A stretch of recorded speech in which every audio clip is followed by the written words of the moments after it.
கரூர் துயரம் இதற்கெல்லாத்துக்கு காரணம் திமுக தான் அப்படின்னு எல்லாம் சொல்றது. திரும்ப இப்ப கரூர் போறாரு. இப்போ பாதுகாப்பு இருந்து போறாரு தெரியுமா? அதே பாதுகாப்பை எனக்கு அப்ப கொடுத்திருந்தா இந்த சம்பவமே நடந்திருக்காது. மதிய அழகன் ஒருத்தனை கைது பண்ணாங்க. அந்த மதிய அழகன் மனைவி சொல்லிச்சு, எங்களுக்கும் இந்த கட்சிக்கு சம்பந்தமே இல்லை, எங்க வீட்டுக்காரர் மிரட்டியை கொண்டு போய் உள்ள தேடிட்டாங்க. அரசியல் கட்சி கூட்டத்தை நடத்த தெரியாத ஒரு ஆசான் தான் இன்னைக்கு சீஃப் மினிஸ்டர் வந்து உட்காந்துருக்காரு.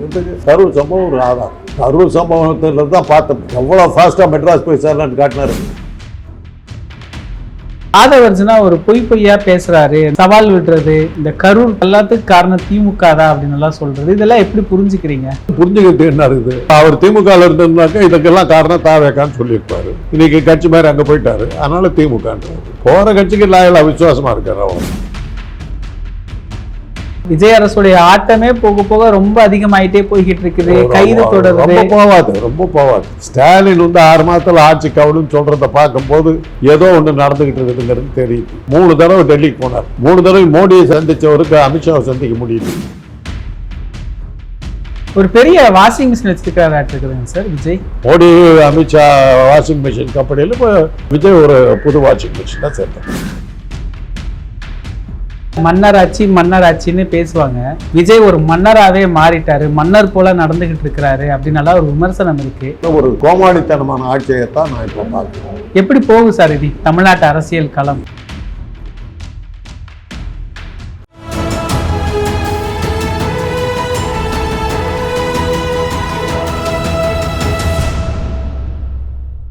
தமிழரம் நேயர்களுக்கு வணக்கம். இன்று நம்மிடையே அரசியல் விமர்சகர் டாக்டர் காந்தராஜ் அவர்கள் இணைந்துள்ளார்.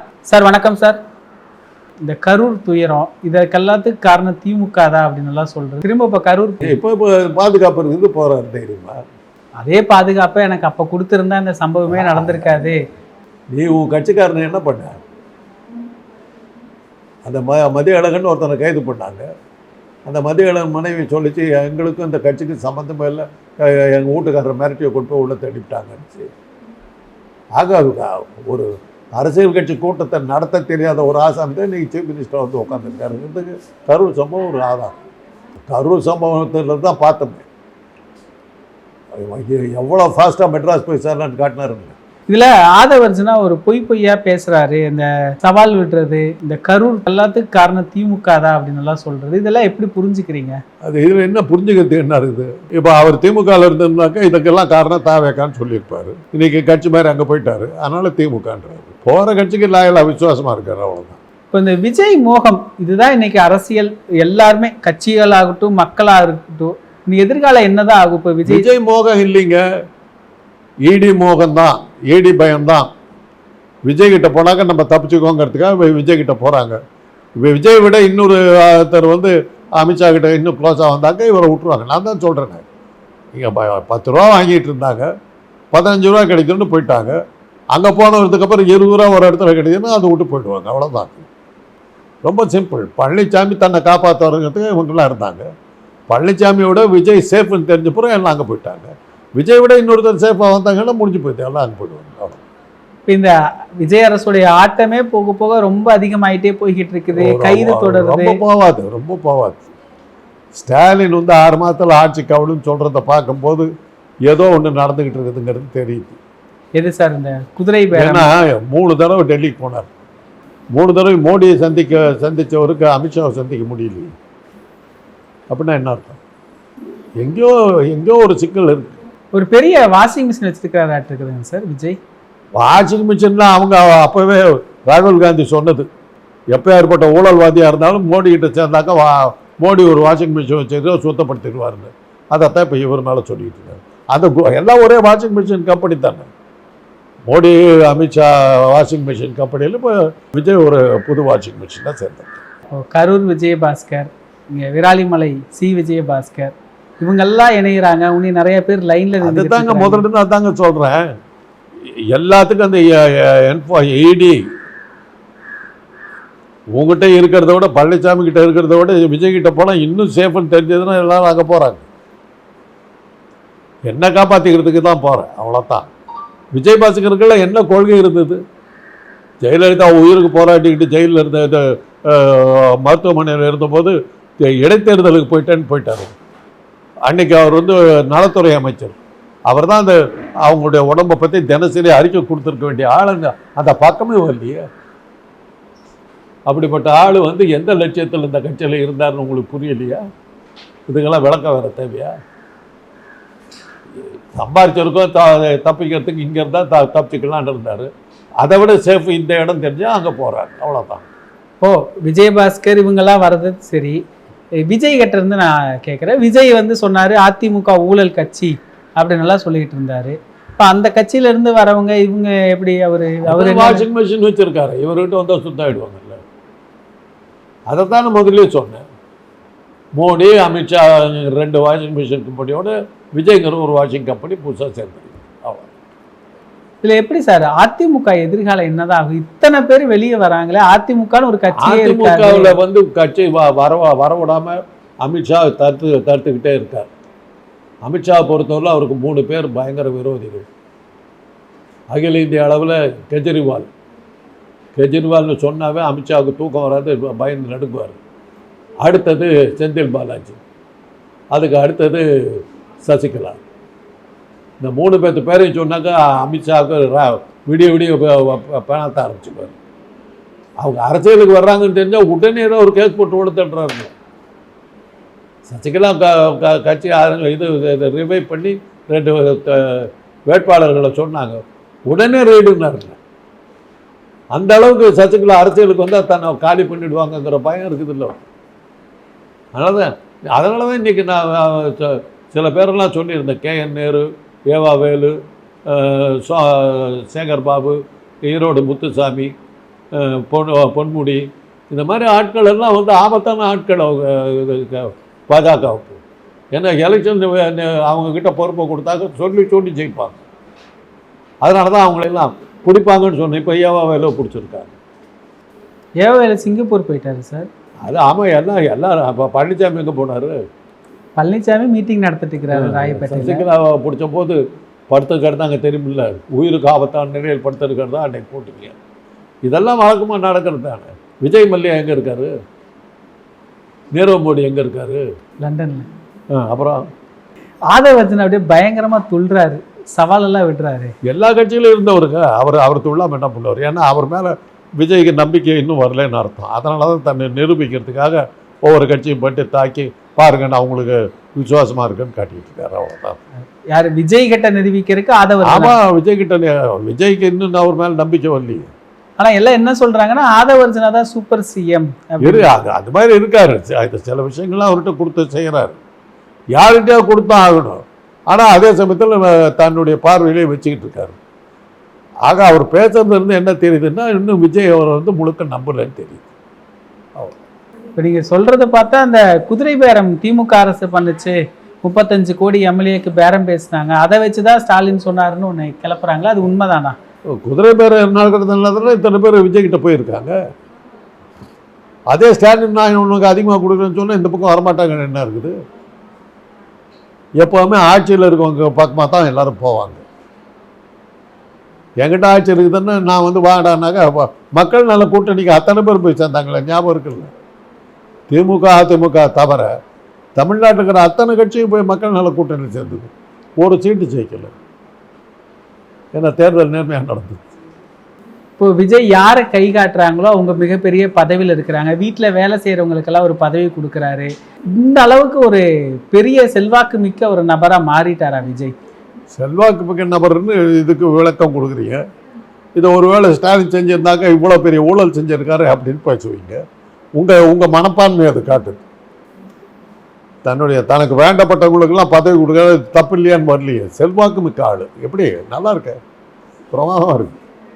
மன்னராட்சி உங்களுக்கு பிடிச்சிட்டாக்கா இந்த ஊழல் வந்து உங்களுக்கு செல்வாக்கு, பிடிக்கலனாக்கா இதே ஊழல் வந்து இது ஊழல்னு சொல்லுவேன். ஆளை பொறுத்தது தான். நான் தான் சொல்கிறேன்னு, கலைஞர் ஒருத்தர் தான் வாரிசை கொண்டு வரக்கூடாது. உலகத்தில் இருக்கிற அத்தனை பேர் வாரிசை கொண்டு வருவோம். ஊருக்கெல்லாம் குறி சொல்லுமா பள்ளி, எடறி விழுமா கழனி பானையிலம்பாக்கு. அது மாதிரி எவன்லாம் வந்து வாரிசு அரசியல் சொன்னான்னா அவன் அத்தனை பேரும் தான் பிள்ளைங்களை தான் கொண்டு வச்சுருக்கான். கலைஞர் மாத்திரம் செய்யக்கூடாது. அது இது தமிழ்நாடே ஒரு வேடிக்கையான ஊர்.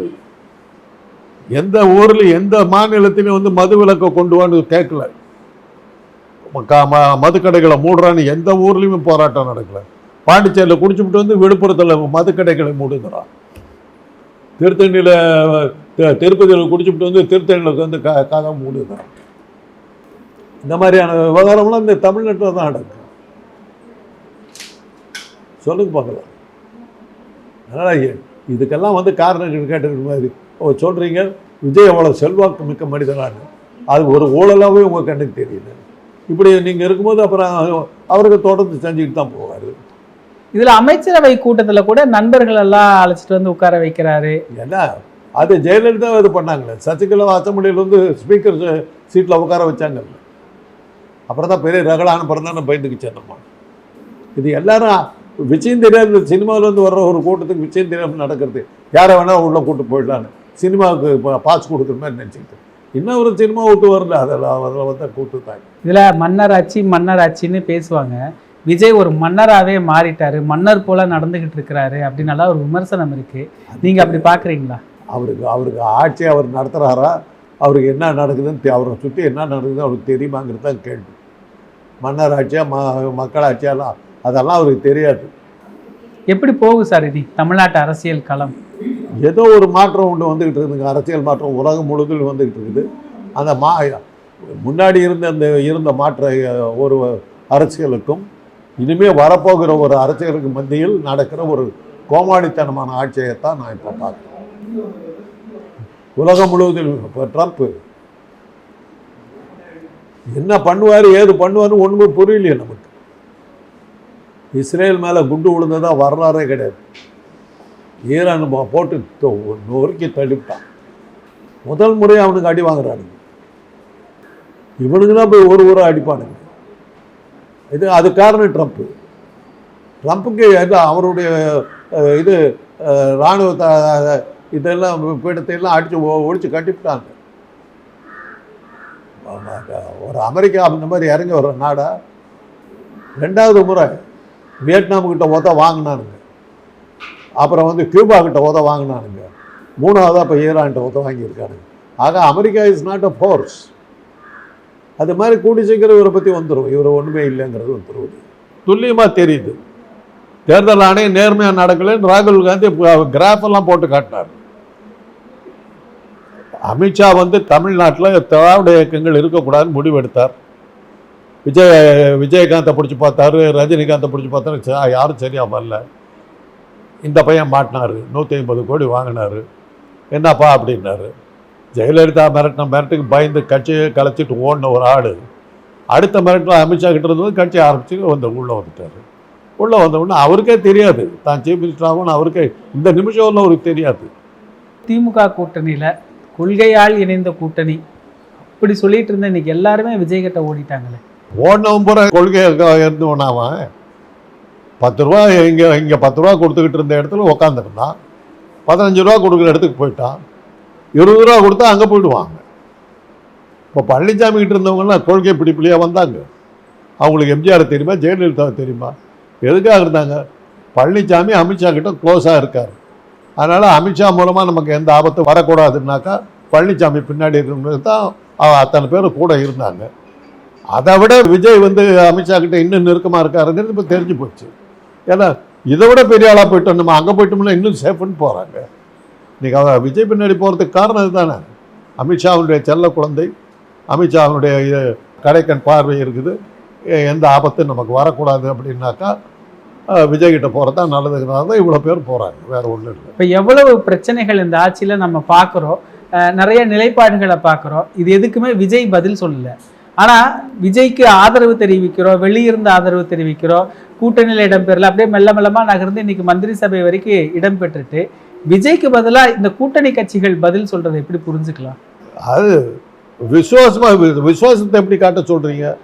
இப்படியெல்லாம் சொன்னால் தான் ஏதாவது பதவி கிடைக்கும். ஒரு புலவர் வந்து அரசவையில் வந்து பையன் பாடுறாரு, மன்னனை புகழ்ந்து பாடுறாரு. சோத்துக்கு லாட்ரி சோறு வேணும், மன்னா எனக்கு சோறு போடு அப்படிங்கிறாங்க. அதுக்கு புகழ்ந்து பாடுறாங்க. திமுக ஆட்சியில் ஊழல் ஒரு சதுரடிக்கெல்லாம் ஊழல் பண்ணாங்க அப்படிங்கிறாரு. அது இத்தனை நாள் கூட்டணியில் தானே இருந்தார். ஏன் அப்பயே கேட்கல அப்படின்னு கேட்டால் அதெல்லாம் கூட்டணி தர்மம், கூட்டணிக்காக நான் கேட்கலைங்கிறாரு. ஊழல் பண்ணுறவங்களோட போய் இருக்கிறேன்னாக்க நீ ஊழலுக்கு துணை போனேன்னு தானே அர்த்தம். அப்படியே ரசத்தை இது பண்ணும்போது கொஞ்சம் வடிஞ்சு வர்றது நீ தானே குடிச்சிருக்க. இப்போ விஜய்கிட்ட ஏன் போகிற?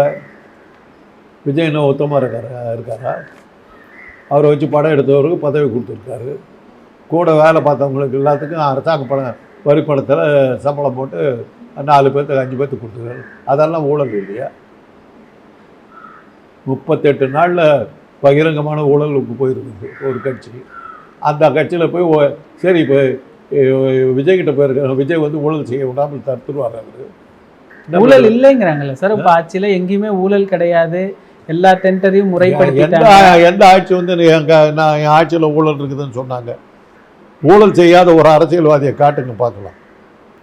நான் இன்னைக்கு ஒன்று பார்த்தது. அதான் விஜய்ன்னு சொல்கிறாரே சார் வைகோ. இது வைகோ சொல்கிறாரு ஊழல் செய்யாத ஒரு அரசியல்வாதி. அப்போ அந்த இந்த டெல்லி பிரதிநிதியாக போட்டார் அவர் யார்? அவருக்கு அரசியலுக்கு என்ன சம்பந்தம்? அவருக்கு தமிழ்நாட்டுக்கும் என்ன சம்பந்தம்? ஜனநாயகனுக்கும் அவருக்கு சம்மந்தம் இருக்குங்க சார். சரி, நீங்கள் சமாளிக்க நீங்கள் சொல்லுங்கள். நாங்கள் எங்களால் எல்லாம் ஏற்றுக்க முடியாது. இதைத்தான் நாங்கள் ஊழல்ங்கிறோம். அதுதான் உங்களுக்கு நேர்மையாக தெரியுதுன்னா ஏற்றுக்கிட்டு போங்க. எங்களுக்கு ஒன்றும் தெரியாது. எங்களை பொறுத்தவரை அது ஊழல். அது உங்களுக்கு அது நேர்மையாக இருக்குதுன்னா எடுத்துகிட்டு போங்க. வைகோ கூட இருக்கீங்கன்னு அர்த்தம். அவர் கட்சி விட்டு போனதுக்கு முக்கிய காரணம் என்ன தெரியுமில்ல? ஸ்டாலினுக்கு முக்கியத்துவம் கொடுக்குறாங்கங்கிற கோபம் தான் அவருக்கு இருக்குது. உன் மகனே கொண்டாக்கா அப்போ நாங்கள்லாம் உழைச்சது என்ன வீணா, எங்களுக்கெல்லாம் மரியாதை இல்லையாங்கிறது தான் ஆரம்பம். அதுக்கப்புறம் பிரபாகரனை போய் சந்தித்தது வந்து அன்னைக்கு பிரபாகரன் வந்து இந்திய நாட்டினுடைய அரசியலுக்கு விரோதியாக இருந்தார். அவரை சந்திக்கிறது வந்து தேச விரோத செயல். இவர் போய் பார்த்துட்டு வந்துட்டார். திமுக ஏன் தடை செய்யக்கூடாதுங்கிற அளவுக்கு அவருடைய சந்திப்பு நடந்து போச்சு. அதனால தான் கலைஞர் வர வழி இல்லாமல் வைகோவை கட்சி விட்டு வெளியே அனுப்பிச்சார்.